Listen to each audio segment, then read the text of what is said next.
Have you ever wondered why truth feels so elusive, especially when it comes to relationships? Why some insights seem hidden in plain sight, guarded, denied, even ridiculed? Today, we dive into a reality so raw, so unsettling that many hope you never discover it. This isn't about blame nor hatred, but about clarity. Stay until the end, because the truth we explore today might just be the one they don't want you to know. Because once you see it, you can't unseen it. From the earliest moments of a boy's awakening to the opposite sex, there emerges not merely attraction, but myth. This myth is not forged from direct observation or critical reflection, but from stories. Some told by elders, some whispered by culture, and others etched into the delicate architecture of imagination. A woman becomes, in his eyes, not a complex, fallible human being, but an embodiment of all he seeks: warmth, approval, comfort, purity, even redemption. She becomes not herself, but a mirror to the soul he hopes to possess. This projection, however, does not illuminate the truth. It obscures it. Why does this illusion take such deep root? Is it biology, perhaps? Is it culture? Without doubt. But more than that, it is desire, unchecked, unexamined desire, that cloaks reality in shadows. The young man, having not yet questioned the structure of his own heart, assigns to the woman before him not what she is, but what he wishes her to be.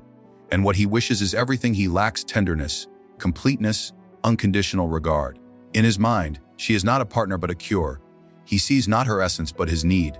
And in that failure to distinguish reality from longing, he becomes vulnerable, not to her, but to his own blindness. The tragedy deepens when these illusions become the standard by which women are measured. A woman who deviates from the myth, who asserts herself, who contradicts, who fails to fulfill the imagined script, is labeled cruel, manipulative, or broken. Cruelty lies not in her nature. It lies in the man's unwillingness to revise the myth. He does not love her. He loves the image, the idea, the echo of a mother never known or the salvation never attained. Thus, he grows resentful not because she failed him, but because she never existed as he hoped. This illusion, unexamined, metastasizes. It turns relationships into transactions. The man who loves the idea of women begins to resent real women. He oscillates between worship and contempt, never arriving at understanding. He believes he has been lied to, when in truth, it is he who constructed the lie. He built the pedestal, and now blames the woman for not fitting it. It is no small task to tear down this illusion. It requires the rarest kind of courage, not physical courage, the courage to observe without embellishment, to feel without fabrication. It requires a man to turn inward and interrogate the architecture of his desire. What do I seek in a woman? Why do I need her to be innocent or soft or constant? Is it because she is these things or because I am not? When we do not know ourselves, project our emptiness outward. The woman becomes the container for what we cannot hold. We call it love, but it is often dependency clothed in poetry. So the path to clarity begins not with changing women, but with deconstructing the internal myth. She is not your savior. She is not your mother. She is not the answer to your loneliness. She is another human being, flawed, layered, sovereign. To see her in this light is not to love her less, but to love her truly. It is to abandon the infantile longing for completion and embrace the adult recognition of companionship. The man who breaks the illusion liberates not only himself, the women he once sought to imprison within his fantasies. He opens the possibility for honesty, for respect, for love grounded not in hallucination, in shared struggle and mutual evolution. Until this confrontation occurs, modern men will continue to chase ghosts.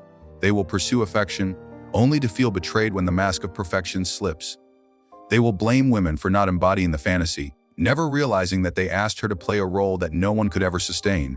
In this confusion, men grow bitter, distant, sometimes even cruel, but beneath the bitterness lies a simple truth. They are grieving not the loss of a woman, but the death of a dream that was never real. When a man enters into a relationship seeking warmth, connection, and validation, he is often unaware of the subtle emotional forces that begin to shape the dynamic between him and the woman he adores. He assumes naively all displays of affection are genuine, that all emotional expressions are spontaneous truths, and that love, when it presents itself, is pure and harmless. Beneath the surface of tenderness, there can often lie a quiet, orchestrated manipulation, so gentle, so seemingly sincere, that it escapes detection until it has already taken root in the soul. What is manipulation, if not the bending of another's will without their awareness? And what is more potent than using love itself as the instrument of that bending? The tragedy is not that the man is deceived by overt cruelty. No, it is that he is subtly trained to accept terms of love that diminish him while convincing him he is being cherished. A woman may not raise her voice or issue commands, yet through silence, withdrawal, conditional affection, and ambiguous words, she reshapes the man's behavior. Not through violence, through softness, a softness that conceals control. This form of manipulation does not wear the face of a tyrant. It wears the face of someone who just wants the best, or feels overwhelmed, or needs space. These phrases, so common, carry hidden edges. A man begins to notice that when he disagrees, love recedes. When he asserts himself, warmth cools. When he seeks truth, confusion follows. Over time, he is trained like a dog, not by punishment, but by withdrawal of affection. He learns what to say to maintain peace. He learns what not to say to avoid silence, and in this learning, he forgets how to be free. What makes this manipulation so dangerous is its plausibility. She may not even know she is doing it. She may sincerely believe she is expressing her needs, and perhaps she is. But when those needs consistently result in the suppression of his truth, when his discomfort becomes a condition of her comfort, a silent contract is formed. He exists to preserve her emotional equilibrium, not his own. And so he shrinks not visibly, not dramatically, but slowly and visibly over time until he cannot recognize the man he once was. What then is the solution? To reject love, but to understand that love which asks you to contort yourself, to deny your instincts, to suppress your voice, is not love at all. It is emotional leverage. Manipulation thrives in ambiguity. It survives when boundaries are not drawn, when a man does not interrogate the emotional consequences of his silence. A healthy man does not refuse love, but he refuses love that costs him clarity. He refuses to barter his sovereignty for affection that vanishes the moment he disagrees. The manipulation often deepens in moments of vulnerability. When a man is grieving, uncertain, or doubtful, he is most easily reshaped. His need for support becomes the key that unlocks the gate to his emotional independence. And the clever manipulator does not force her way in. She waits for him to open the door, then subtly rearranges the furniture of his mind while pretending to comfort him. She tells him what he wants to hear, not out of kindness, but out of strategy. He begins to associate comfort with obedience and confusion with honesty. And from that moment, he no longer asks questions, he fears them. A woman who manipulates may never raise an objection. She simply withdraws when displeased. Her silences grow longer. Her compliments grow rarer. Her touch becomes less frequent. He feels it, but cannot explain it. And because he cannot prove it, he blames himself. This is the genius of emotional manipulation. It convinces the victim that he is the aggressor. He apologizes more. He second-guesses himself. He begins to perform instead of live. And all the while, he believes he is growing closer to love, when in fact, he is growing further from truth. What the wise man must learn is this: not all wounds are inflicted by sharp words. Some are inflicted by the absence of truth. A woman who never confronts, never criticizes, and never explodes may still wound if her love is dependent on the slow erosion of your authenticity. The strongest chains are not made of iron, but of expectation and guilt. And the most dangerous prison is the one whose walls you build with your own silence, in the hope that love will remain. True strength does not lie in enduring this slow erosion. It lies in seeing it. And once seen, a man must ask the question that frightens him most: is this love, or is this fear dressed in affection? If your honesty creates distance, and your confusion is never met with clarity, then perhaps the love you believe you are preserving is merely the illusion of safety at the cost of your soul. A man in search of love is often in search not of a person, but of a reflection. He does not truly see the woman before him. He sees the projection of his hopes, his loneliness, his fantasies, and his hunger for meaning. He sees someone who can complete what he feels is missing, someone who will answer the ache he cannot name. And in this projection, he mistakes a real person for an ideal. The danger of this projection is not merely that it blinds. It reshapes reality itself to fit a narrative, a story in which the woman is not allowed to be human, but must be perfect. Why do men do this? Is it not because they carry within them an unspoken despair, a longing to be seen, to be chosen, to be validated? From early life, a boy may not be taught to explore his inner world. Instead, he is told to achieve, to prove, to conquer. He learns to silence uncertainty and mask pain. But when he meets a woman who shows him warmth, or who listens, or who simply makes him feel less alone, the weight of his unlived life is poured into her image. She becomes the vessel for his salvation, not a companion on his path. This is how the ideal is born. She is beautiful not merely in form, but in meaning. She is graceful not only in her gestures, but in what he believes those gestures symbolize. Her voice becomes music not because it sings truth, but because it silences his inner chaos. And so the man falls, not in love with her, but with his illusion of her. He calls it love, but it is worship. He calls it connection. It is projection. And in this worship, he becomes blind to the reality of who she is, and more dangerously, blind to the cost of his own blindness. But what happens when reality begins to contradict the illusion? When the woman reveals her flaws, her moods, her contradictions, what then? Does the man adjust his view and accept her humanity? Or does he deny what he sees and reinforce his ideal even further? Often, he chooses the latter. He interprets red flags as misunderstandings. He explains away manipulation as trauma. He forgives repeatedly, not from strength, but from fear, the fear that if the illusion dies, he will be forced to confront the emptiness that birthed it. This dynamic is not love. It is dependency, and the man, believing he is being noble and devoted, is actually becoming a prisoner. He no longer listens to his instincts because they contradict his fantasy. He no longer speaks his truth because it might disturb the delicate illusion he has constructed.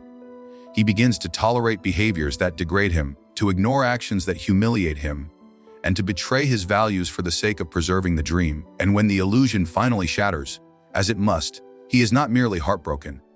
He is devastated, because the woman did not just leave, his meaning collapsed with her. Idealization is dangerous because as it sets up both the man and the woman to fail. The woman, now burdened with his fantasies, must either pretend to be what she is not or suffer his disappointment. The man, meanwhile, walks deeper into self-deception, believing that devotion means blindness and loyalty means silence. But no woman can live up to a fantasy, and no man can grow while refusing to see. The very thing he seeks, true love, connection, is denied to him by the very act of projecting it. This is the paradox in the quest to find the perfect woman. The man becomes less and less perfect himself. He loses discernment. He suppresses doubts. He rejects questions. He tells himself that sacrifice is love, even when what he sacrifices is his dignity. And society often applauds this suffering. He is called romantic, loyal, passionate. But inwardly, he is shrinking. He is not growing stronger in love. He is withering in delusion. How then can a man escape this cycle? By first recognizing it. By learning to see the woman before him not as an answer to his pain, but as a person with her own shadows, desires, wounds, and limitations. He must reclaim the ability to be disillusioned, to let go of fantasies without falling into despair. He must welcome the discomfort that comes when reality contradicts hope, because that discomfort is the path to clarity. To love another human being truly, one must begin by loving the truth. And the truth is that no person will ever save you from yourself. No woman will heal the wounds you refuse to face. No relationship will make you whole if you walk into it fragmented and blind. The illusion of the ideal is sweet, but it is poison disguised as honey. It promises transcendence, delivers dependency. It offers ecstasy, but it ends in confusion. It is not the woman who deceives the man. It is the man who deceives himself about the woman. Till he faces this, he will continue to fall not in love, but into illusion. He will continue to lose himself, all while believing he is giving himself. He will continue to suffer and call it destiny and confuse obsession with truth. The tragedy is not that the ideal is false. The tragedy is that the man never learned to live without needing it. Consider for a moment what it truly means to care for another person. At its highest form, affection should be liberation. It should be the kind of bond that allows both individuals to grow freely, to think independently, and to thrive without fear. But more often than we would like to admit, what is called love becomes a sophisticated form of emotional bondage. It is not grounded in mutual respect or understanding, but in unspoken expectations, psychological neediness, and covert manipulation. The man believes he has found a connection that gives his life meaning, but over time, this connection reveals itself as a trap disguised as intimacy. He is not sharing love, he is being possessed. The word possession is heavy, even haunting. It implies ownership, a stripping away of freedom, and a form of psychological captivity. Isn't that precisely what happens when a man becomes entangled with a woman who doesn't love him as a free being, but as a tool for her own emotional gratification? She doesn't want him to think differently, to grow apart, or even to stand independently. She wants him close, but not free. She wants his devotion, but not his autonomy. She wants his attention, but not his truth. And he, mistaking this intensity for love, submits willingly, believing that to be wanted so fiercely is proof of meaning. What is rarely asked, however, is whether that wanting is rooted in care or control. A woman who truly loves a man does not seek to dominate his emotions. She does not require him to suppress his instincts, to alter his personality, or to silence his doubts. She does not grow hostile when he asserts his needs, nor does she play games that keep him guessing. But the woman who is emotionally possessive confuses affection with domination. She nurtures insecurity in him by keeping validation inconsistent, offering warmth one moment and withdrawal the next. She manufactures chaos to keep herself at the center of his psychological universe. She punishes independence with silence and rewards compliance with affection. This kind of dynamic can be subtle at first. It may even appear romantic. The intensity, the passion, the emotional highs and lows, they all seem like signs of deep connection. But what is really happening is a systematic dismantling of the man's inner stability. He begins to prioritize her moods over his own peace. He walks on eggshells to avoid conflict. He suppresses his discomfort to preserve the illusion of harmony. Over time, he forgets how to think without fear of her reaction. His life becomes a performance for her approval, and his identity becomes shaped by her approval or disapproval. This is emotional possession, a condition in which one partner is no longer relating to the other as a sovereign individual, but as an extension of their own unmet needs. And it thrives in silence, because the man is often ashamed to speak about it. He believes that voicing discomfort makes him weak, or ungrateful, or unmanly. Society has not equipped him with the language to describe emotional violation unless it comes in physical form. But psychological chains do not leave visible marks. They leave wounds in the soul, in the spirit, in the very sense of self. The most dangerous aspect of emotional possession is that it often masquerades as love. It tells the man that his suffering is noble, that his sacrifice proves devotion, that enduring control is a sign of strength. And so he stays. He rationalizes her manipulation as trauma, her cruelty as confusion, her control as care. He teaches himself to find beauty in what breaks him. He begins to view emotional pain not as a warning, but as evidence that he is in something meaningful. And when others suggest he reconsider, he defends his captor, because he has confused the prison for home.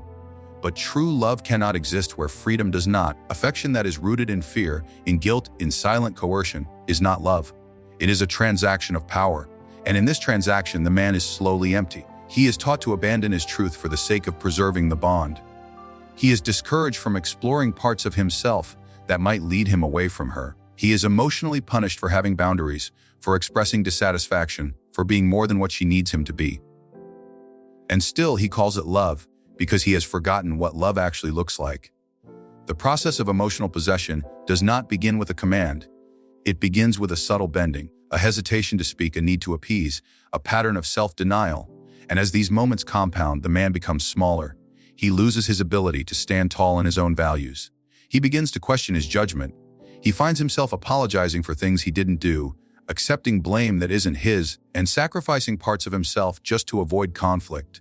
And the deeper he goes, the harder it becomes to see clearly, because the captor has become the compass. This is not just a relationship dynamic. It is a psychological warfare, fought in glances, in silences, in moods, in expectations left unspoken but heavily enforced. And the casualty is not just the man's happiness, but his very selfhood. Emotional possession is not about love. It is about control. It is about keeping someone close enough to serve your needs, but bound enough not to leave. And in a world that still romanticizes suffering in the name of love, this control is often applauded, even admired. Yet love, if it is to be worthy of its name, must never require the death of the self. It must never thrive on fear. It must never be confused with obedience. A man who is emotionally possessed is not in love. He is in captivity. And no matter how gentle the chains may appear, they still keep him from becoming the man he was meant to be. Freedom, in its truest form, is not merely the absence of external shackles. It is not found in a bank account, passport, or a door left open. Real freedom, genuine, enduring freedom, is the reclamation of the inner world.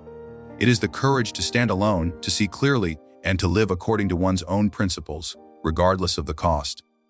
For the man who has spent years entangled in emotional illusion, particularly one forged in relationships that disguise control as love, freedom must begin with a profound confrontation with the self. It is not a war waged against another, but a reckoning with what one has tolerated, what one has believed, and what one has feared to question. To reclaim the self is to break a sacred agreement made in the fog of emotional dependency. It is the agreement that told him to remain silent to preserve peace, to suppress discomfort in exchange for fleeting affection, to bury truth under the mask of loyalty.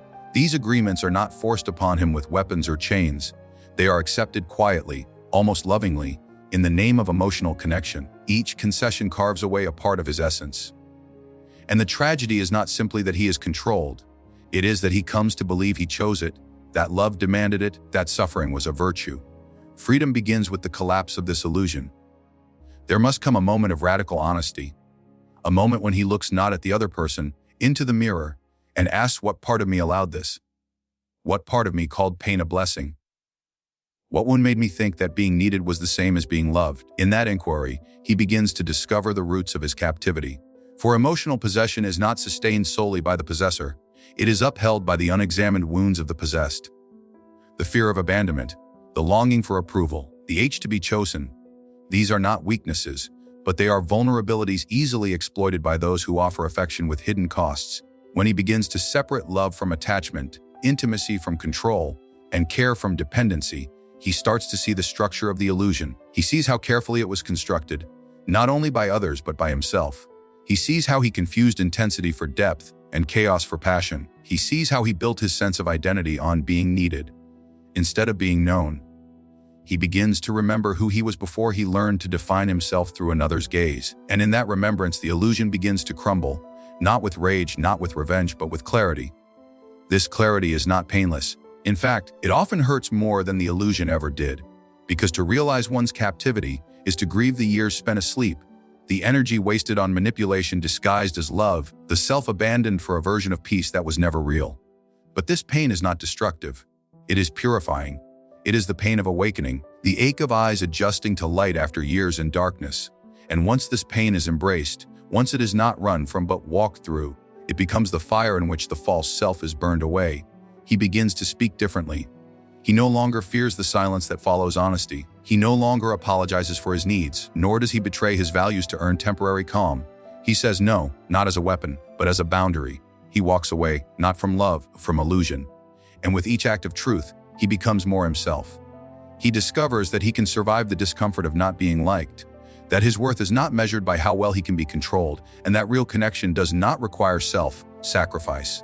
It requires selfhood. In reclaiming the self, he also reclaims the capacity to love, not as a transaction, not as submission, but as a communion between equals. He understands that to be truly free, he must also allow others to be free. He no longer desires to possess or to be possessed. He no longer confuses obedience with loyalty, and he no longer seeks relationships that reward his silence and punish his truth. He seeks depth, not dependency. Peace, not performance. Truth, not validation. The man who reclaims himself is not hardened, but awakened. He does not become bitter, but discerning. He does not retreat from connection, demands that it be rooted in integrity. And he knows, above all, that no matter how tempting the illusion of emotional captivity may be, it is never worth the cost of his soul. He chooses solitude over submission, self-respect over approval, and inner peace over emotional chaos. He does not wait to be freed. He frees himself, not with fury, but with clarity, not with hate, but with truth. Not for anyone else, but for the sacred right to be whole, real, free. What you have uncovered today is not a condemnation, nor a call to resentment, but a return to the fundamental pursuit of truth. Not all women deceive, just as not all men are wise. But the man who refuses to examine his own role in the illusions he inherits and accepts, forfeits his liberty not by force, but by neglect. The heart of the problem is not in women, nor in society, but in the unexamined life, where assumptions rule and awareness sleeps. To escape manipulation, one must see where he has been complicit in it. To recognize emotional games, he must first acknowledge how his desire to be loved made him blind to the cost. And to find peace, he must reject the false gods of validation, control, and neediness, and embrace the uncomfortable, often lonely journey of inner mastery.